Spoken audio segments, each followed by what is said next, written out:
Hi, Wade, you are live on YouTube. All right. Well, hello, everyone. I am excited that you guys are with us today. I got a pretty interesting presentation to go over. Just some thoughts, and I'll cover that in a moment. I've also got some really interesting phone calls this week from a couple brokers. Guys, there's in our industry, there are very few options for monthly payments, and most of them are, and almost all of them have to do with the lines of credit, and that is with folks who have really good credit. So I get these calls, and people are shocked that they can't get monthly payments, and then I understand that they haven't gone through any of the training material and that sort of thing. So I just encourage you, if you are new to David Allen Capital, that you spend a few minutes, well, actually spend a few hours just going through the training process. I also had another call when a person said, hey, I think I'm just going to go do credit card processing because I've already submitted about a half a dozen deals and haven't gotten any funded. So I went back and looked at every one of their deals, and almost all of them had multiple submissions through other ISOs, which tells me that they most likely purchased that lead. And when you buy leads, just remember that you're wasting money. You're actually, in most cases, are going to be getting the same lead that 3 other people have bought, and they're buying them through UCC registrations, which means some of them have defaulted. Matter of fact, and many times they have. If they never pulled the UCC filing away from them, that's typically what it means. So I just encourage you well, first of all, just understand that if buying leads worked, we would buy 100, 200 a day right here. But I just want you to be aware of that. But today, I'm kind of excited about what I'm going to talk about, and I'm going to go ahead and share my screen and get this thing started. I like to begin every single week by just reminding you of the benefits of our marketing partnership between David Allen Capital and Bank Breezy. Guys, we have that 100% online process. It's really not a hassle. There's a few people that just don't understand technology, and they may have a couple bumps in the road, but we always get through it. But we're providing the #1 needed success tool for small business people, and that is working capital. The banks are tightening up. It is getting just literally almost impossible to get funding. It was interesting because I had a buddy of mine that went to a BNI group that he's not in the funding space, but he said that he listened to bankers there that were talking about how the doors have shut unless you've got good collateral. If you have that, then you might be able to go to their bank and still get funded. The whole key to this is, guys, is to understand that this is a quick way. I mean, you can get paid quickly in this. You get something funded today, within the next day or two, you're going to get paid on it. I mean, there's really very few places that you can go and have that opportunity. You just got to get the word out. And just remember, when you do, we're going to have folks coming back 4 to 6 times this week. We've had a ton of renewals for folks that didn't even know they were going to be getting a renewal commission. So here's what I want to talk about today. I want to talk about the top 10 reasons that a file has a lower offer than either the client or the broker really expected. Why is that? And then I want to talk about the top 10 reasons why a file gets a larger offer that's a surprise to the broker, the client. Sometimes it's a surprise too, and sometimes it's not. And then I want to talk about the top 10 reasons that a file has been declined. But let's begin with scenario 1. You get a broker calls us, they're upset because the client's having a problem with this offer. It's way too low. So let's talk about some of these reasons. And usually it's not one reason, it's a combination of 2, 3, 4, 5 different reasons. Number 1, the credit was much lower than the client stated on the application. The client might have put on the app, they got a 695 FICO, when in reality they have a 550. Number 2, the client has 1 to 3 funding positions and was expecting to still receive up to 200% of what they're doing monthly. I get this probably more than anything when a broker says, wait a minute, they're doing 50,000, you only offered them 25. And their credit is good. Well, yeah, that's true. But they also have two positions, and each one of those positions are 25,000 or more. And by the way, no lender is going to fund someone a third position with more revenue or with more of a higher funding offer than what their last funding offer that they accepted was. In other words, if the last one they accepted was 25,000, they're not going to get an offer of 50,000. It just doesn't work that way. It's the last one that you accepted. Number three, that the client has a 35% or higher debt to income ratio based on not all their bills, but just based on what they're paying back right now to other lenders. That's a telltale sign that they're stacking way more than what they can afford. Number four is the client has been in business less than 12 months. Now, we only expect 4 months, but when you add 1 or 2 or 3 of these other issues on top of that, that becomes a problem. Number five, the client purchased a business that may have been 10 years old, guys. However, they changed the EIN number and reincorporated. That's no longer an old business. When you get a new EIN, that is now a brand new business for any lending institution, whether it's a bank or us. Number six, the client has submitted their file numerous ISO groups, and then those groups flooded the market with the application. This is happening with some of the people that are even in DAC.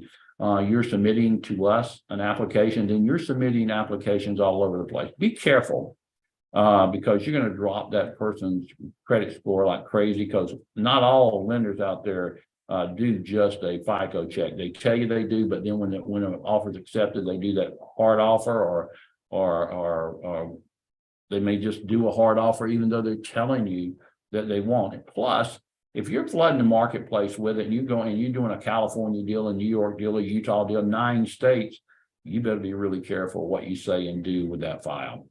So why not just let us handle it? And we know what we're doing here. Number 7, one of the owners of the company had another company in the past that had secured funding, and then they had poor payment history. Maybe they defaulted. You can't hide from this.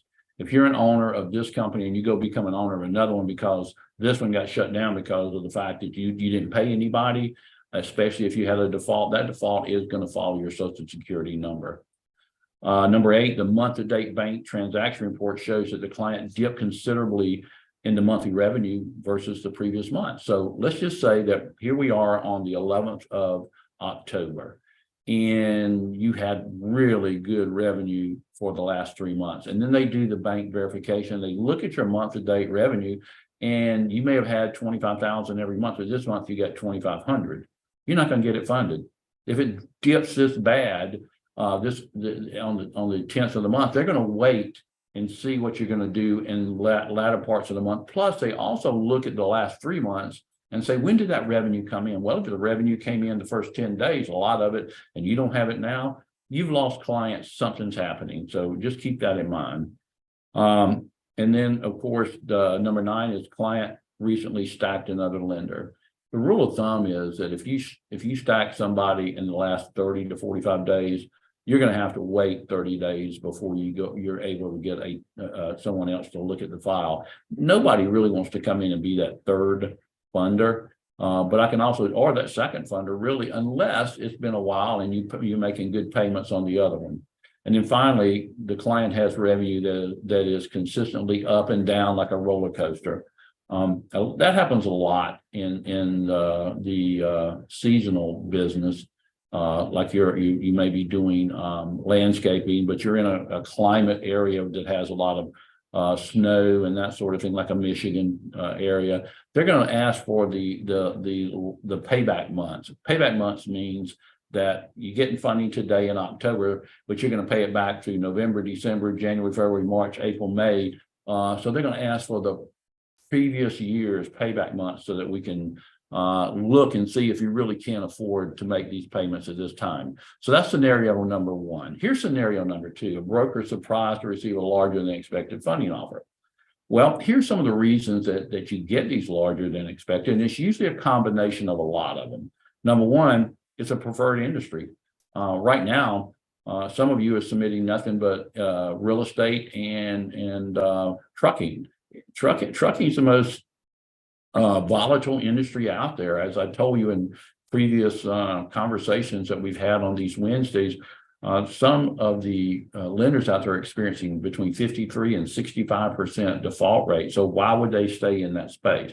Number two, the client has a FICO of 700 plus. Hey, that is, when you start, you don't see a lot of those, but when you do see them, combined with a couple of these other things that we're going to talk about, man, that's when you can expect that 200% to come in play.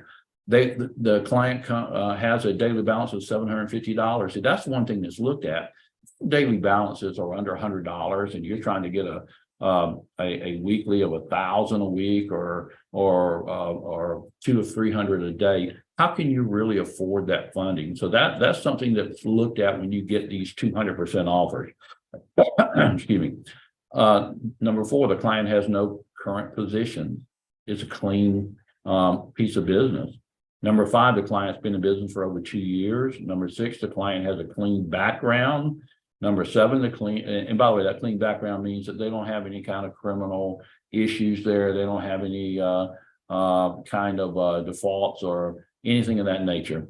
Number seven, the client's revenue is north of 50,000. Hey, those are the ones they want to do those 200% offers on. Number eight, the client has a debt to income ratio of less than 25%. When I mean debt to income, I'm not talking about the business. I'm talking about when it comes to what they're going to be paying back on this particular funding that we're going to be offering. Number nine, the client does not have any negative days of the last 3 months. That's a clean piece of business right there. And the client has 0 NSFs over the last 3 months. So a combination of 3 to 5 of these together is going to result in like 120 to 200% monthly revenue average is what you can expect. So if you had 100,000, you might get up to 200,000. These are the things that come in play within this industry that you need to be aware of. Let's talk about scenario number 3. A broker or client gets upset because the thing was the file was declined. Well, here's some of the reasons that happens. Number one, they had bad credit and their FICO is below what the minimum is. I mean, 500 is the minimum. And credit really doesn't matter if you got great revenue, but it does matter if you're not paying anybody. Number two, the client has a past default within the industry. I'm telling you, man, this getting around that. I actually got around one of them this week because they did default, but they went back and paid every dime back, and I had proof of that. I got declines from everybody, but I had proof they did. I went to some of our better lenders and said, here's what we're going to do. And guess what? They listened to me because they appreciate our business. And I was able to get that thing funded for $30,000, which was amazing. Number three, the client has a background of some type of criminal or financial crime record. That's just not going to cut it. Number four, the client hadn't been in business for at least 4 to 6 months. Some of the lenders require 4 months time in business, and some require 6 months, some require 12 months. So it just depends on what the lender is. When you got 4 to 6 months, then you're going to have less lenders to look at this, much less. 6 to 12, most lenders. Anything 12 and above, you're going to get the really good lenders to look at this. Number five, the client can't prove that they actually own the business. This requires a proof of ownership of the last filed tax return. That's the best way to do it. They got articles of incorporation that show the ownership or percentages in it. Then we can do that. But a lot of times, the SOS with the state is going to be different. And so let's talk about the SOS. The SOS may say, well, Joe owns this, not Jill. And we got to get all that cleared up. I do that every day with files. My team knows what to do there. Let's say the SOS with the Secretary of State's in default, not active. And in most cases, that just simply means they didn't pay their $50 fee that they have to every single year to stay up to date. Nobody in the industry will fund if your Secretary of State is inactive or default. Number seven, the bank statements were from an online bank such as Lilly and some of the other lenders just won't use a lot of these onlines. We'll use Square and some others, but some of these online banks doesn't allow the ACH process to take place on a daily basis, so they can't use those, and your client will get turned down. Usually the people that do these online banks, and that's the only thing they use, they've had issues with their bank or with something else in the past where they couldn't get it at the bank. Number 8, the client accepted funding from a competitor within the last 30 days. Usually this is all found out during the bank verification process.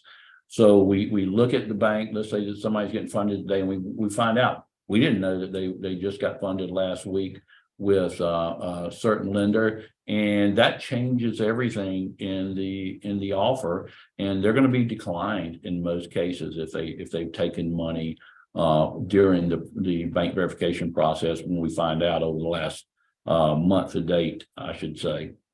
The company is a high-risk industry, and lenders simply don't wish to take part in such a volatile file. So, I mean, that's trucking. I mean, you're down to a few lenders that will take trucking. A lot of them go online and say, yeah, we'll take trucking. They won't take trucking. They just want you to bring that trucking in. They're going to turn it down so they can get your future files. And then finally, the client says something off the cuff when the lender is talking to them on the funding call. Now, this has literally happened where they're doing the funding call. They're going over on the funding call. They're going over everything that was signed by the lender and the lenders. And they say, what are you going to do with the funds? And they say, well, you know what?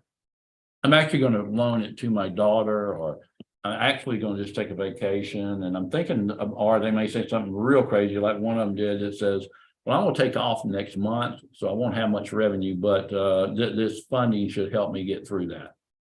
These are the kind of issues that can make a file to be declined. So that was let me stop sharing. That was a quick rundown of some of the things that actually happened live. And I try to give you all this information, guys, so that you can, you can kind of understand why the decisions are made on certain files. Just remember that Bank Breezy never turns a file down. I mean, I get files all the time that are iffy, and I know they're not going to get funded when I look at them.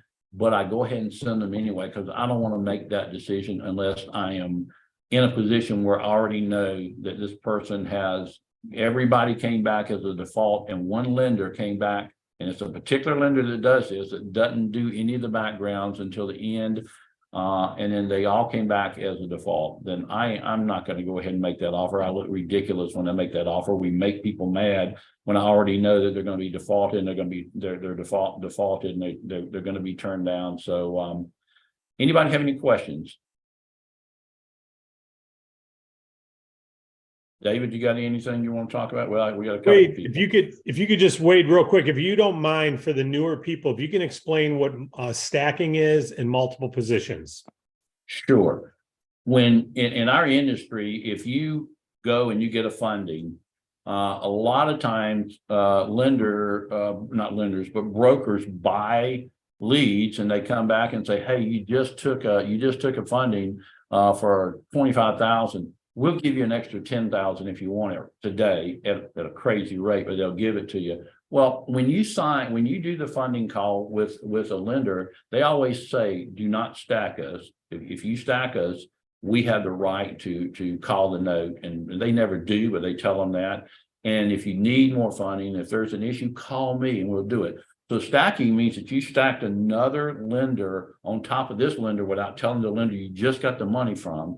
That happened, by the way, last week, David, with a fund that got funded. And then what happened was the client went ahead and took another thing the exact same day in the afternoon.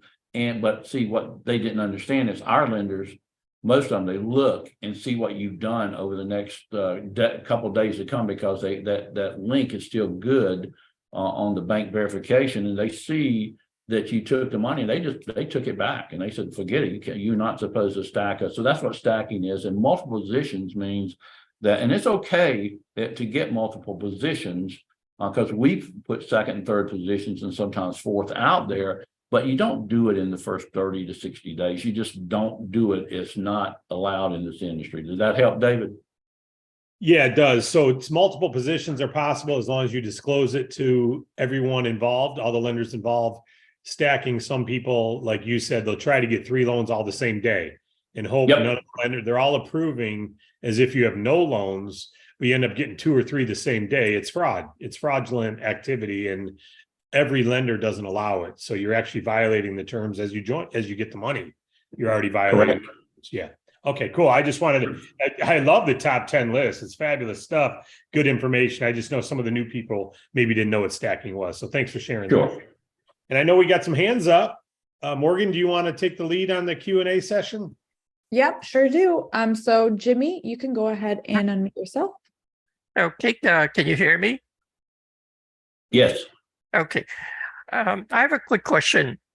Let's say that there is a business owned by a husband and a wife, and one of them has a better credit or has a clean background versus the other. How would lenders view that? Well, here's what happens. That almost never gets through, because if you put 51% or whatever, they're going to look at the Secretary of State, and whatever the Secretary of State has your business down as. In other words, if the wife actually it has the best credit, but she only owns 30-some%, they're going to look at both credits. They're not going to look at just one. And it's all based on what the Secretary of State, and when you filed your business with your particular state, you already have who owns what on there. And a lot of times applications will come in and say that the wife owns the business 100%. Then they go in and they do all the underwriting and everything, but then they get to the Secretary of State part and they see that that's just not true, that it's a 50-50 thing. Then we'll get the information on the husband, and provided he hasn't defaulted and provided he has a decent credit, they'll look at the combination of both credit. Okay, thank you. You're welcome. All right. And next we've got Harlequin. You can go ahead and unmute yourself. Hey, Wade. Hey. Now part of this is I don't do a whole lot of the instant funding with Giggle. Whenever a client goes and accepts an offer, but they're like, or they've gotten an offer, but they want to hold off and speak to their spouse before they sign off on it. How are they I know that they get a message of some type to log back in. Where is that coming from? So I can tell Well, them. if you're talking about Giggle, Giggle, I'm yes. sorry. Yeah. If you're talking about Giggle, they're going to get a text and an email that they can, and they'll know exactly how to get back into it. Okay. And even though they say they haven't found it every single time, they can locate it on their text and they can get back into their file. Okay. That's what I told them. I just wanted to make sure that I told them the correct thing. And then the other thing is, and this literally just happened before the Zoom started. I was on the phone with a new agent, and he had a Giggle client, and on the terms and conditions, whenever he accepted the offer and it went to go and check off some things, it said that they do a hard credit inquiry. And I was not aware of that. I'm gonna let David handle that one. I Yeah. found out that about a week ago myself. Yeah, we just learned this about 3 weeks ago. We did it. We immediately put it on our Monday live, and we changed all the documents to say it. It's something they're doing now. Only after the contracts are signed, they do a hard inquiry. So yeah, that was brought to our attention a few weeks ago. We put it out on a Zoom, and we changed all the training documents to say it. Okay, I had We no not. longer say no hard credit pull anywhere. So obviously it was, you missed that memo, but a lot of people Okay. have. We were training for years that no hard credit pull. And that's something new they're doing now because of the number of defaults. So now they're doing that. In fact, they say Experian requires it for the other services they use Experian for. Experian doesn't give you those other services without a hard credit pull. So it's not even necessarily that they want the hard credit pull. They've got to do it to get the other automated access. Okay. So, All right. Sorry, I missed that. no, that's all right. Not your fault. We should probably be saying it on every call, but because it's new information as of a few weeks ago. Okay. Thank you, Harlan. Can you mention it again? All right. Thank you, Wade. Thank you. Appreciate everything that you gave to us today. It was awesome. Oh, the other comment I was going to make, a lot of times, and this is something for agents to keep in mind, because you mentioned that sometimes, you see where people have applied with multiple different companies. Sometimes that's not necessarily the DAC agent doing it, it's the client doing it and not telling us. So we need to make a point, as agents, we need to make a point of letting our client know that, hey, we can get you the best offer. And, if you have too many, if you go and put out a bunch of inquiries out there, that it may cause you problems and get you denied. Very good point, and you're right. But I will tell you that we are calling every single one of those and asking the agent name, and then we pretty much know by their response whether or not. And they say, "Well, I only got one agent," or either, "Yeah, I'm looking with lots of different places," and I let them know the information then that, hey, just be careful that you don't get your credit pulled a bunch. Yeah, because I've personally had it happen to me with clients that they didn't tell me that they were going to other places, and they were. Right. Oh yeah, that happens a lot. Yeah. Thank Okay, you. thank you. All right, next up we have Christopher Sanchez. You can go ahead and unmute yourself. Wade, not a question, just a comment. Thank you so much for what you shared today. This insight is a real confidence booster in speaking with businesses now. Even though I know in our resource center, a lot of this information is there already, but hearing it again, really grateful for that. Thank you. Thank you, Chris. I appreciate it, man. All right, and last but not least, Santina, you can go ahead and unmute yourself. Hello, how you doing tonight? My name is actually Brian. This is my mom's computer, so I'm a new agent. I'm 19. But I wanted to ask, were the Breezy Connect cards and the business cards on David Allen Capital Agent Resource Center the same thing, or They they're are. two different things? No, they're the same thing. It's just David Allen Capital has it private labeled for themselves. Okay, that's all I need to know. Thank you. You're And welcome. Ryan, there, just to weigh in real quick, you will see there's a bigger card option, that's our Connect card, and then there's also a smaller template that would be more like a wallet sized carry around card that you can have. So there are two different templates there for you to choose from. Okay, thank you. I appreciate you. And Well, I guess welcome to that's the it, guys. company. Welcome to have you. We're glad to have you. Thank you, Wade. Appreciate everything, man. Appreciate everything you Hey. do. I love this top 10 list. Summarized everything real well. Great education. Okay. All right, guys. Y'all have a blessed blessed day, week. everyone.